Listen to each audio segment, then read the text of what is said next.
We are now located in Panama, so we've been here in our new home, ventured out here for the next 2 years. I got to build a website, so it's been in our 7, almost 8 years now. It's been quite the journey. I just fell in love with the school and convinced Andrew just to move over here and enjoy what life has to offer us here.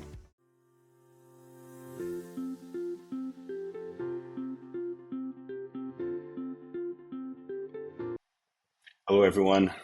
Today, our podcast guests are Alex and Andrew. Thank you both for joining. Please introduce yourself and tell us a little bit more about your company, Peak Web Agency.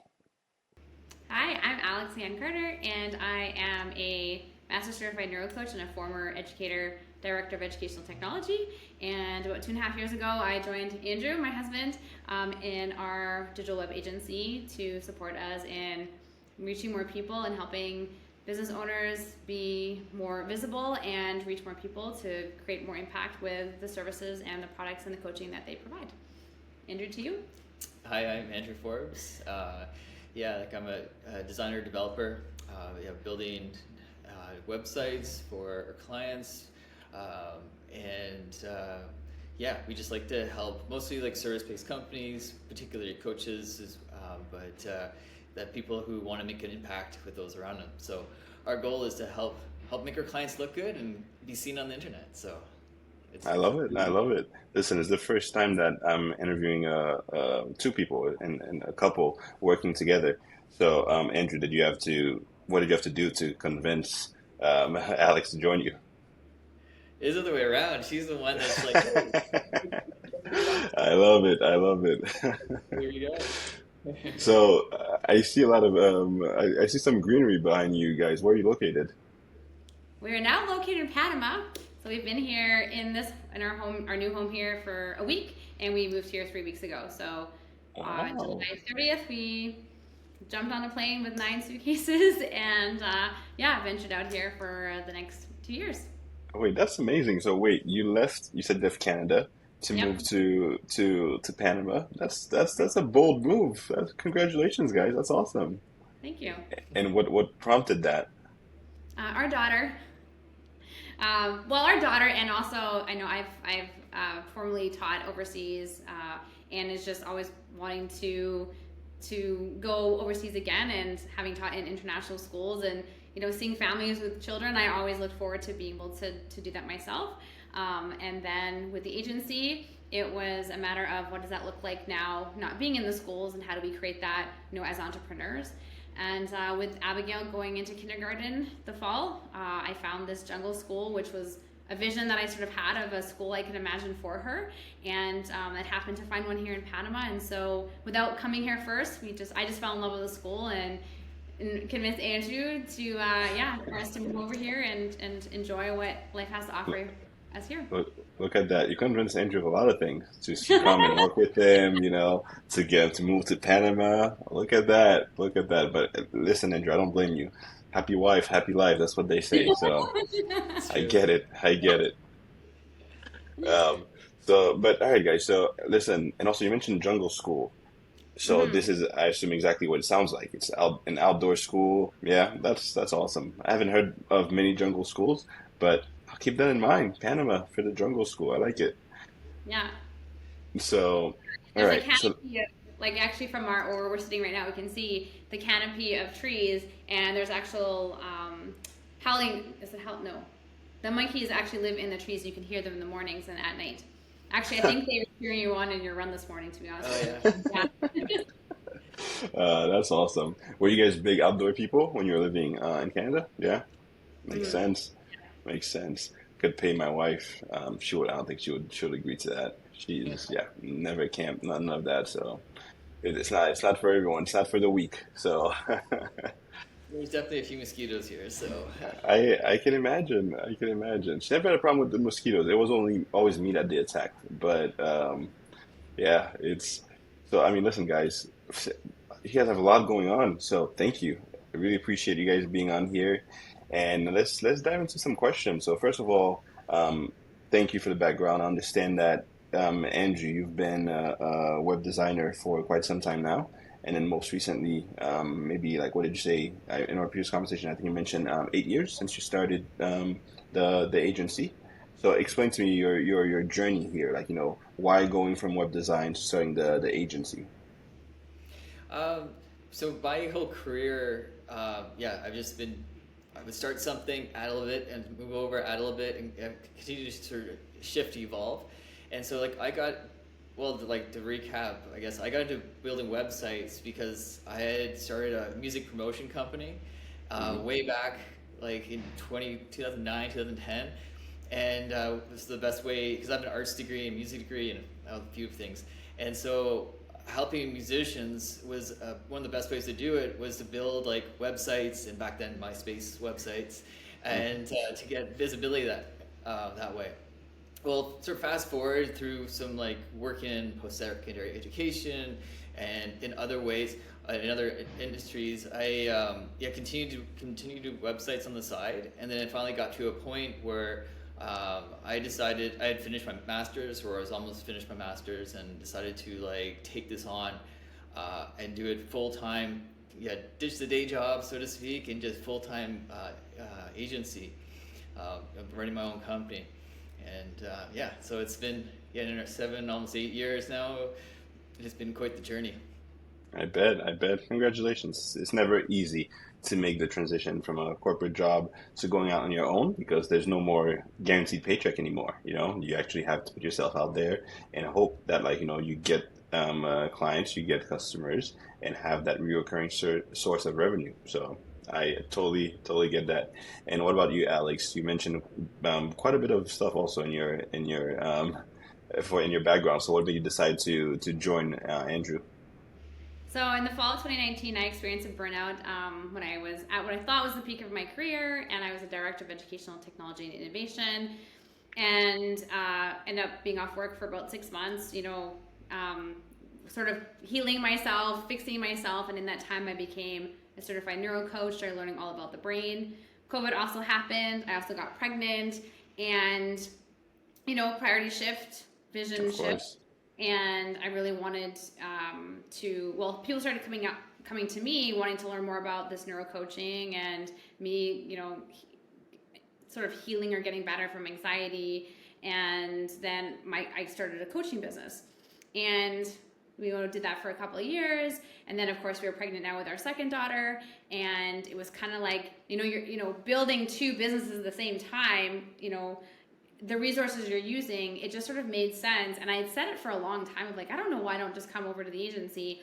But with our second daughter, I mean, wanting to spend more time with her, because I realized like I gave birth to a business and baby at the same time with Abby, Yeah. and I felt like I just, I didn't really get to spend time with her, and I didn't want that. I Hmm. really wanted flexibility, and so coming to the agency provided that with me. And then I brought my passion, I brought my experience as a coach, background in education, and now we've been able to really offer like a more enhanced experience working with us, because I also am a business coach. So clients come to us and I can ask all the really deep questions and really understand why someone wants to build their business and what they want their website to do. And Hmm. there's the coaching side to it, but there's also the strategy, and then there's the visibility implementation. And so I find like we bring a really unique blend to our agency, and it's really fun getting to know clients and getting to know where their blocks are and helping them get out of their way, and really helping them thrive and build bigger and more impactful businesses. And I also realize I can actually impact more people this way, because I work with coaches who grow their Hmm. businesses, who impact people. And so it's really, really fun. And now provided us the opportunity to move over to Panama, and yeah, and we're excited to even work with some of the local businesses here and support them in their visibility, because obviously they're bringing more people here to Pliva now, which is close to where we live, and Hmm. so they also want to be seen and more visible to be able to attract more people to their area too. So that's exciting to see what we can create there for the community as well. All right. So listen, I have a few follow-up questions. So number one, coaches. Um, do you guys focus on a specific type of coaches? Like, for example, I know that, in the pharmaceutical industry, we always had coaches coming to talk to our sales force, for example. What type of coaches do you guys work with? Is it like a specific type, or pretty much it's open to all? I mean, I would say we're open to all. A lot of those that we're serving. I mean, we're doing health coaches, transformational leadership coaches, financial coaches. Gotcha, A gotcha. lot of them do tend to have online businesses.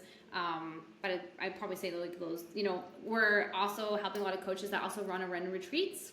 Hmm. So, because Okay, those and they're targeting lots of people. So makes sense. And were you guys mainly focused in Canada or just North America? Where are your current clients based? We're currently in North America, so in Canada as well as the States. We have Okay, gotcha. everything Um, going. and typically, do you guys limit the number of clients that you guys typically bring on, or is it like whoever wants to come on, you guys make room for that person? If it's a good fit, we don't really have a hard number, but it's really Okay, important to like make sure that there's a good fit of like work with our clients, because like not everyone works with everyone so well. So like, of course. but yeah, we don't have any fixed like a fixed number of clients. partnerships Okay. is like the most important thing. That's like what the P stands for in peak. And so it's Mm, kind of an interview process. When we meet a client, we're interviewing them as much as they're interviewing us, because partnership and relationship is at the heart of what we do. We are more, I guess you could say, a bit of a bespoke agency, whereas because we work directly with our clients, as Andrew hmm. said, we want to make sure it's a big fit. We're not a big agency that just pump out websites. We really care about our clients' businesses, and we come invested in their businesses. And Yeah, so we yeah. do calls and even strategy calls to make sure that their business are actually hitting the goals that they want to hit with the website, and then, and other additional digital marketing um, uh, services that we provide. And so I think that's what's really, really important. It's like, if you're a really good fit, then yeah, we're excited to work with you. Okay, no, I mean, that makes sense. Being a great partner, I think it's a must for a relationship or working relationship as well to work. So that being said, obviously, on this podcast, we love to understand how AI impacts different industries. I've spoken to a lot of different agencies like yourself. I want to get your take on a couple of things. You just mentioned that you as long as it's a good fit, then the clients will get on board. So how do you typically get new clients who are a good fit? Does AI play any role in that whatsoever, or tell me more about that? I wouldn't say initially no. It's all Okay, relationship building. So it's all through networking, strategic partnerships, a lot of referrals. So a lot of our clients hmm, will refer us, and we get a lot of our clients that way. And using, gotcha. I would say, our Google business profile, because that's something that I'm always really excited about talking about. Okay, Brings it, but we haven't really. We have, like, the thing is, we have enough clients coming in just based on our relationships that we that's haven't awesome. really ventured down that path It's yet. been very Okay. tempting. It's, yeah. There's cool technology out there that we Yeah, yeah, of course, of course. I mean, listen, referrals are awesome. Now, obviously, I hear from a lot of agencies that they utilize AI mostly to help with productivity, to help them get more done in less time. Would you agree to that? Is that what you guys kind of see it being used as well? for Yeah, sure. 100%. Yeah. Okay. So, for example, you guys are, so when it comes to like, getting new clients, it's not part of it. So where does AI come in your day to day? You want to start? Sure, I can start. So I also have a podcast myself, Unleashed Unstoppable, and so how I use it is transcribing the podcast itself, and Hmm. then being able to create from there the show notes, the newsletter, the social media content, by using an ideal client handbook that I have and certain prompts in my SOP that I built. And that's been just tweaked and fine tuned over time, working with AI to help me build it. So now I can make it very rapidly and very quickly. So that's the first way. The second way is, obviously, we meet and greet all our clients. And so, Hmm. again, using the AI, we have our SOPs templates that we've built, and then it'll help us put together the proposal based on the different sections that we have in the proposal using the transcript from the call. So that's a big one. Mm-hmm. So, How so, so what I'm hearing here so far, Alex, is that I should not send this recording to my editor, but instead just send it to you guys. there you go. No, but this is great. This is great. And I mean, I didn't know that you had a podcast. Congratulations. It's always, it's a good way to put yourself out there for sure. I Mhm. think once people see I think you can get a lot from hearing somebody's conversation with another person that will tell you a little bit about their personality. So awesome. So these two areas, I love it. And I'm sorry, I know I interrupted you. Anything else that you're gonna mention? Any other areas where you use it? I know I use it a lot. It's like my assistant. So I mean, I'm sure I could go Okay. on and on and on with like with everything. It's my Okay. default, like, and I think it comes from my tech background. Is like Yeah. I think, okay, how can AI? The question I ask myself always is, how can AI help me be make this faster? Right? If Mm-hmm. we talk about delegation in business, we think about things we can delegate. I think about that. It's like how can AI help me become more efficient with this process by helping me build a process first of all and building out the SOPs. So it literally, to me, it is my sidekick, and I'm just used to having that as a default to go to, like, how is this going to make things faster for me? And so I just think like that. So that's why I'm saying I could probably go on and on, but No, Andrew yeah, could yeah, address some other additional areas that he uses it. yeah. Uh, Please. Sure, yeah, like for like project management of any project, like we use a tool called ClickUp, and it has lots of built-in AI functionality. Where like the more information you put into it, it'll then spit out like the summary. So like if you're working with a team and you need to provide like project updates, well, it's Mm-hmm. like so fast when you're managing multiple projects and need to update everyone. It like summarizes the things in a second.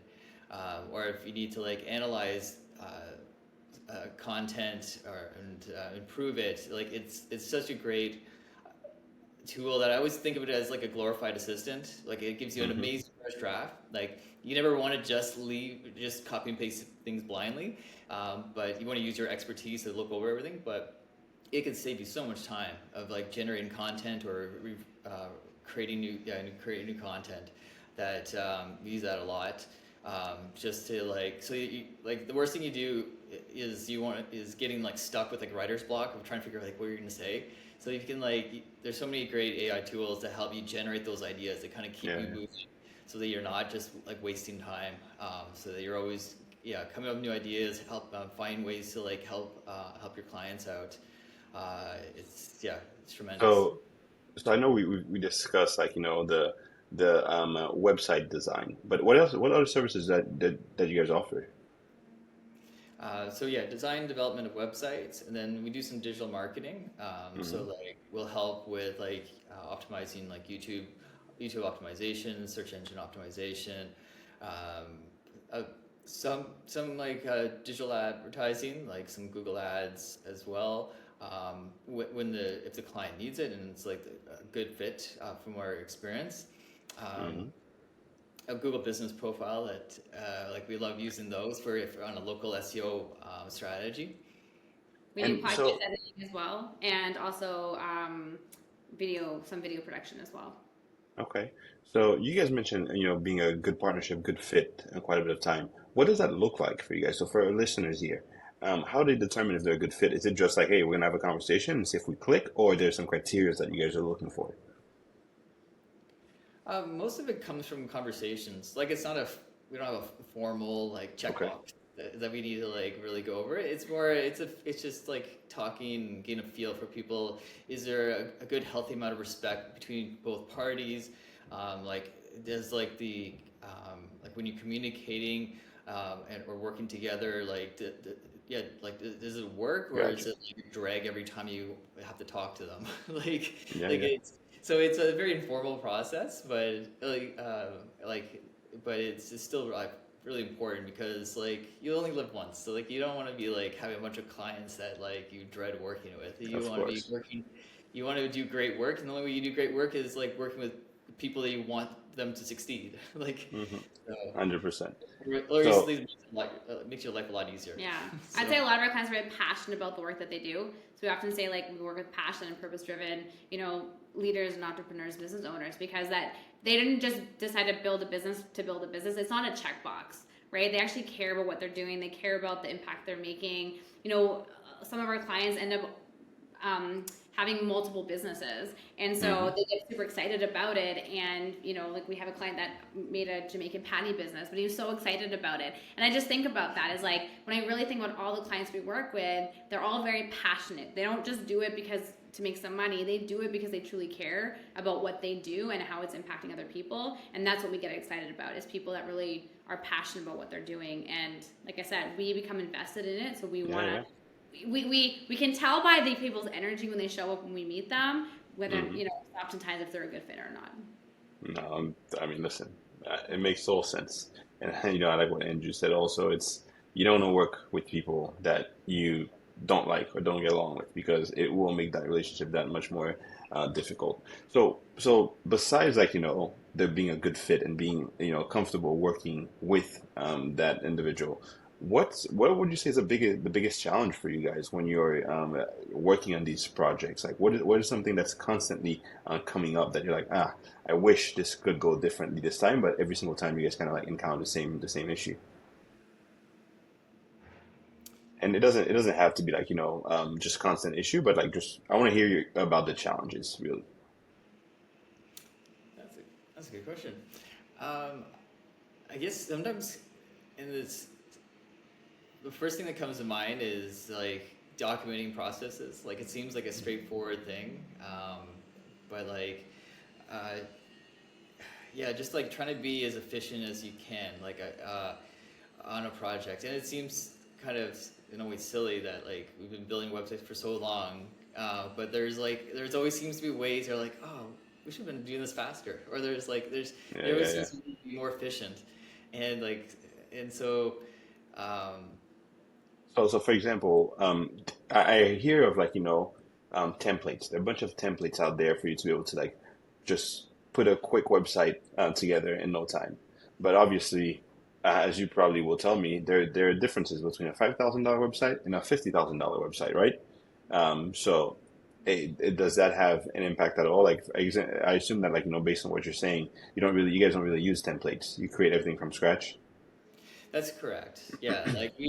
Yeah, the reason we, like Alex used the word bespoke websites. So yeah, we make sure, like, we don't do just, yeah, templated websites in that, like, we, like, buy it off a site and then throw in the content and off we go. Like, we really invest in our clients, and maybe that's why it takes a little longer to build the sites, because we have, pardon? Yeah, I'm sorry to interrupt, but like, I want to have a better understanding of that, and for listeners as well, I'm sure they have the same question. So, what's the difference? Like, you know, as somebody who's been developing websites for a while, can you just take one look at a website and know that, hey, this is a template versus no, this one actually somebody put in the work. Uh, Sometimes you can definitely pick out a template. Like there's certain styles or certain particular ways things are put together. You're like, yeah, I've seen that. I've seen that before. Like it's amazing when you look at websites day in day out.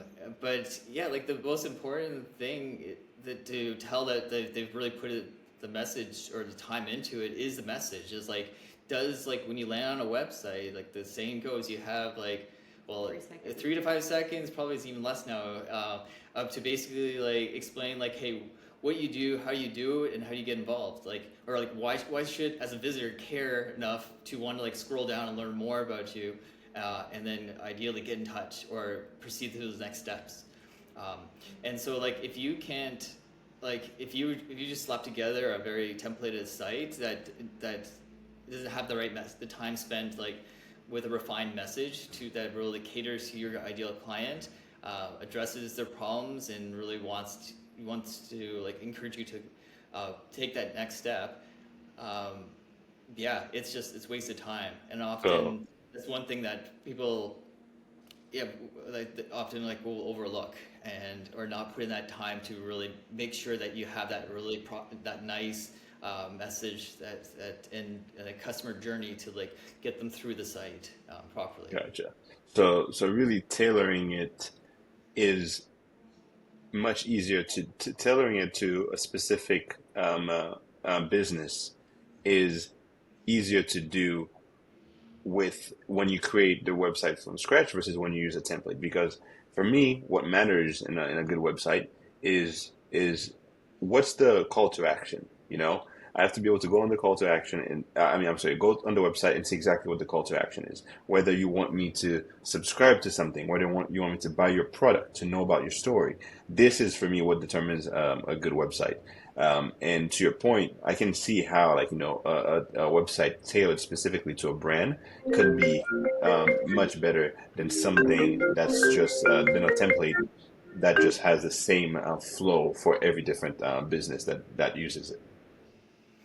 Yeah, you got to tell like with regards to like call to actions. Yeah, you can't make assumptions. You can't like assume someone will do the right thing. You have to part of that user journey is like making sure that like you introduce to them something, and then if they want to learn more, you got to make it super obvious of what the next step is to learn more.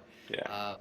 And then if they want to, like, whether that's their services or blogs or get in touch or like sign up for the podcast or mailing list or whatever it is, you have to be super clear and so that they will take that step and not make any assumptions. Well, and it's what's important is to reverse engineer, right? And this is one of the biggest challenges we see, and where again my knowledge as a coach comes in. It's like, what's the end goal? And then you reverse engineer. A lot of times people will build, like, you say you take a template, that's great, but how do you know what to put into the information? And sure, you can put a call to action, but we've seen this time and time again because we do website audits, that when you ask the client, what do you want the person to do? And they say, well, actually we want them to do this. Like, but that's not how it's built. So part of like building the site, whether it's template or not, it's actually having the conversation to understand what's the end goal here, and how do we reverse engineer people to take action and to be able to do that. And so I'm always saying, like, you want to build a life and business by backwards by design, because you want to make sure the actions you take impact the decisions, impact the result. You build a website the same way. So a lot of times we have, we were talking about when we meet people, it's like, what's the purpose? What's the goal? What's the intent, right? Is it about growing the podcast? Is it about booking more calls? But it's so important to understand that. And a lot of times it's so easy for we see so much confusion, and a confused mind doesn't buy. And so if it's not clear on the path that, as you said, right, like that call to action button is so important. But if the call to action button is not actually in line with what they actually really want the person to take, like that's what happened a couple weeks ago in the client of ours.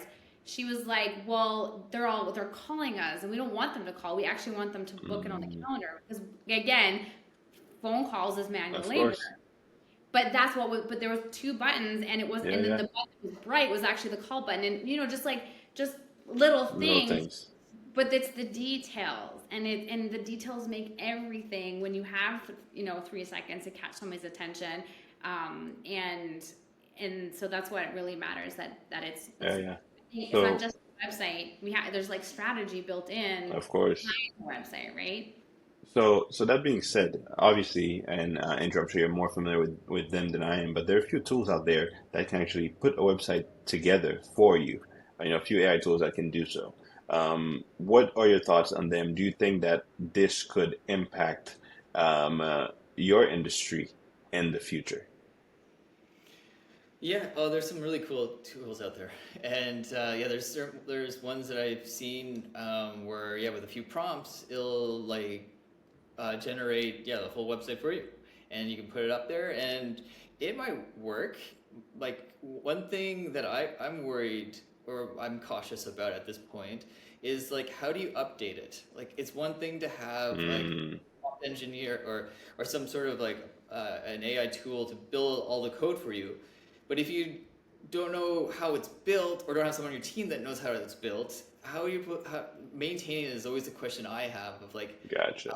Of like, okay, it's great right now, but how do you scale with it? And I haven't seen the next steps yet. And we had a client of ours as well come to us for support because she tried to have AI build the website for her, but she didn't speak code. So she got a bunch of errors. So it's like, if you don't speak code, AI can create all the code at once, but if you don't understand the language or understand the prompts, or you can get error messages and then you can't fix it. And so it's like, it even goes back to AI. Like, AI is fantastic. We use it all the time, but there's still human knowledge that needs to be had, especially when it comes to writing the prompts or understanding the instruction. And so it was very interesting. We'd never experienced that before. And then we got to experience, trying to build a website with code with someone who doesn't speak code or had beginner knowledge. It was like, okay, this is why it doesn't work. Because if you don't speak the language, now of course, if you're a developer and you speak the language, you can find the mistake. can find the errors. Yeah. But yeah, it was quite fascinating going through it because you do hear that like AI will create a website for you.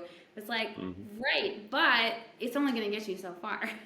Yeah, yeah. No, I mean, listen, that's a great point. Thank you for sharing that insight. That's to your point, social media, we hear it all the time. Oh, AI can do this, AI can do that, but you guys just shedded a lot of light on the full story. So much appreciated. I mean, listen, in closing, I know that you guys were mostly focusing on North America, but now that you guys are down in Panama, will be your goal to also target like the business coaches in Panama or other industries as well? Yeah, I think we want to partner with a lot of the local businesses here, and we've already have started to have some conversations.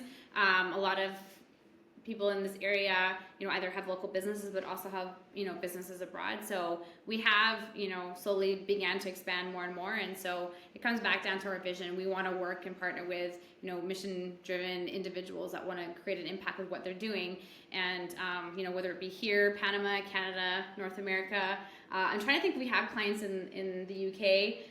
I know personally I've coaching clients everywhere. So, it goes back to that common mission of just wanting to create more visibility for people that are doing some really good things and just want to help more eyes get on the things that they do so that they can impact more people. Yeah, I mean, listen, Alex, Andrew, it was a true pleasure talking to you guys.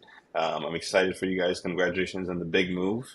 And Thank you. I'm looking forward to speak to you guys in the near future to see how the move is going and how the new clients in Panama are doing. Amazing. Well, thanks so much for having us. Thanks, Carl. Of course. Thank you guys.